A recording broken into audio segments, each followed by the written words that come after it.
A tuberculose é uma doença grave e infecciosa que afeta 1 em 3 pessoas ao redor do mundo. É mais comumente causada por uma bactéria chamada Mycobacterium tuberculosis. Embora essa bactéria possa infectar qualquer órgão ou tecido, o órgão mais frequentemente acometido é o pulmão. Quando uma pessoa se infecta com a tuberculose, as micobactérias podem permanecer latentes nos pulmões por anos antes que se reativem e comecem a causar a doença, como no caso de uma avó de 68 anos que vive na comunidade de Paraisópolis, em São Paulo.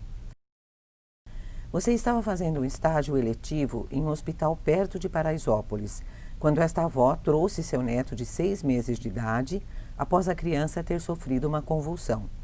A avó Vicentina cuidava dessa criança desde que a mãe morreu, poucos meses após o bebê ter nascido. No hospital, você percebeu que Vicentina parecia muito doente. Ela disse a uma das enfermeiras que está apresentando períodos prolongados de tosse e que tem escarrado com sangue. Vicentina também disse que estava suando à noite, sentindo-se cansada durante o dia e que não tinha apetite para comer. A você, ela pareceu muito magra e quando você mediu sua temperatura, ela apresentava febre baixa.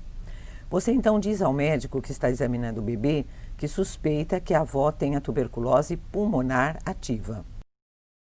Com base nisso, o médico passa a suspeitar que o bebê pode ter contraído meningite por TB de sua avó, que estaria desenvolvendo uma reativação da infecção por tuberculose em seus pulmões. Quando Vicentina era uma jovem mulher, ela morava em um barraco com 6 outros membros da família, um dos quais, mais tarde, morreu de tuberculose. Nessa época, ela inalou uma gotícula infecciosa eliminada com a tosse pelo parente doente e, em razão de ter seu sistema imune intacto, os macrófagos nos pulmões de Vicentina imediatamente começaram a conter a infecção. Existem macrófagos alveolares residentes nos pulmões e sua função é remover as partículas estranhas que atingem os alvéolos.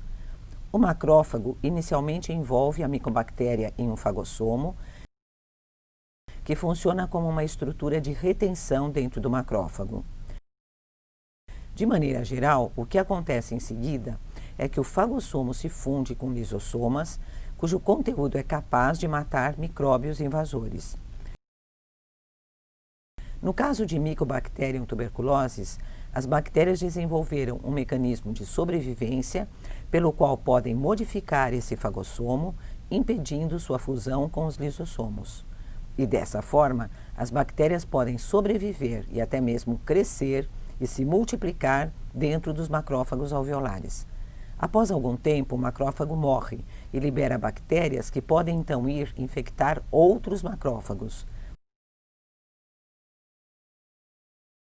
Além de liberar o conteúdo dos lisossomos, o que causa danos ao tecido circundante, essa liberação recruta ainda mais células inflamatórias para a área. Os macrófagos infectados também possuem sensores da imunidade inata, que não só lhes permitem reconhecer as bactérias invasoras, como também desencadear a liberação de citocinas e quimiocinas, que convocam ainda mais células do sistema imunológico, como neutrófilos, células dendríticas e linfócitos, à área de infecção. Dessa forma, a infecção com micobactérias desencadeia uma resposta imune orquestrada que circunda o tecido infectado, tentando conter a infecção. O resultado é o granuloma tuberculoso, que nada mais é do que uma carga bacteriana circundada e contida por células imunocompetentes. Os granulomas são bastante dinâmicos, com células imunes entrando e saindo, e alguns dos macrófagos ou células dendríticas deslocando-se para os gânglios linfáticos próximos, a fim de tornar o sistema imunológico adaptativo ciente da presença da infecção.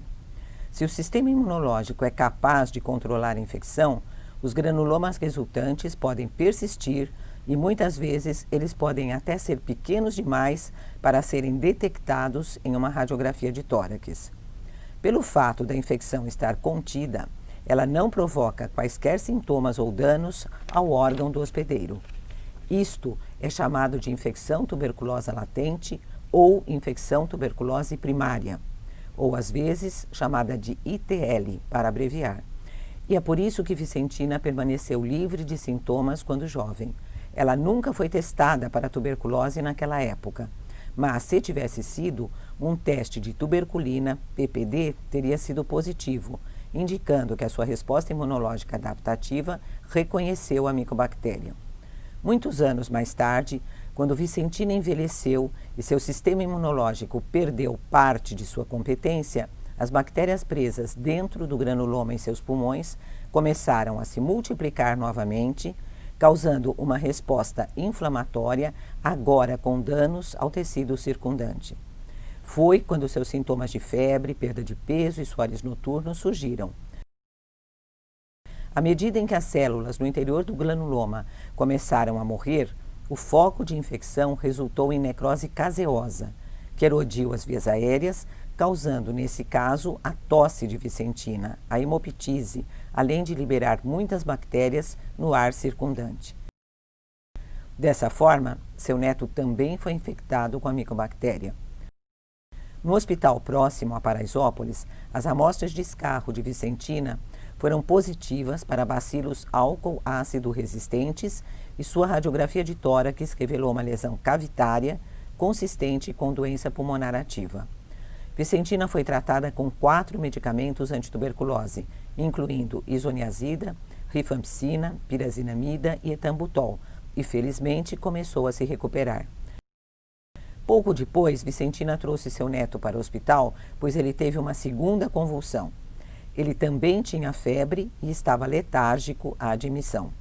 Os médicos solicitaram uma ressonância magnética, que revelou inflamação das meninges na base do cérebro, um achado comum na meningite tuberculosa.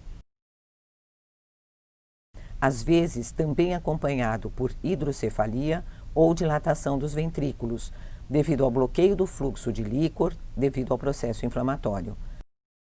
No hospital perto de Paraisópolis, além da ressonância magnética, o bebê foi submetido a uma radiografia de tórax, que era muito diferente do raio-x de sua avó, porque mostrava um padrão miliar, sugerindo que muitos pequenos granulomas estavam se formando em todo o parênquima pulmonar. Quando Vicentina era jovem, seu sistema imunológico foi capaz de conter a tuberculose por muitos anos dentro de alguns granulomas maiores nos pulmões. Mas os bebês ou outros hospedeiros imunologicamente comprometidos têm respostas imunes menos eficazes e assim a infecção geralmente se espalha para outras partes do corpo. O padrão miliar na radiografia de tórax da criança também sugere que as micobactérias se espalharam, não apenas dentro dos pulmões, mas também para outros órgãos, incluindo o cérebro, que é um local comum de infecção tuberculosa em bebês. O teste tuberculínico, ou PPD, resultou negativo nesse bebê. Mas as culturas de líquor que você obteve fazendo uma punção lombar foram positivas para a Mycobacterium tuberculosis, o que confirma que ele tinha meningite tuberculosa. Apesar de ser tratado com os mesmos 4 medicamentos que a sua avó tinha recebido, e apesar dos melhores esforços dos médicos do hospital, o bebê morreu de infecção por micobactérias. Quando um médico suspeita de uma infecção com Mycobacterium tuberculosis, precisa entender como a interação entre o sistema imunológico do hospedeiro e o micro-organismo pode resultar em diferentes apresentações clínicas da infecção tuberculosa. Sabemos, por exemplo, que os granulomas são uma das características de uma infecção com Mycobacterium tuberculosis. E os granulomas são o resultado dos esforços do sistema imunológico para proteger o hospedeiro, fagocitando o micro-organismo e recrutando outras células imunes para tentar conter a doença. Sabemos também que as micobactérias evoluíram de forma a permitir-lhes colonizar, persistir e se replicar dentro do hospedeiro, apesar dos esforços do sistema imunológico para eliminá-las. E a capacidade de memória do sistema imunológico e de reconhecer este micro-organismo em uma reexposição nos dá uma poderosa ferramenta de diagnóstico, o teste tuberculínico ou PPD. Ao compreender que o sistema imunológico de um bebê é incapaz de conter uma infecção por Mycobacterium tuberculosis da mesma maneira, os médicos podem entender a apresentação clínica da doença em hospedeiros imunocomprometidos como uma doença disseminada. A compreensão de como as micobactérias se disseminam na comunidade a partir de um hospedeiro com infecção pulmonar ativa nos leva a compreender por que 1/3 da população está infectada com Mycobacterium tuberculosis, mesmo que não apresentem sintomas da doença.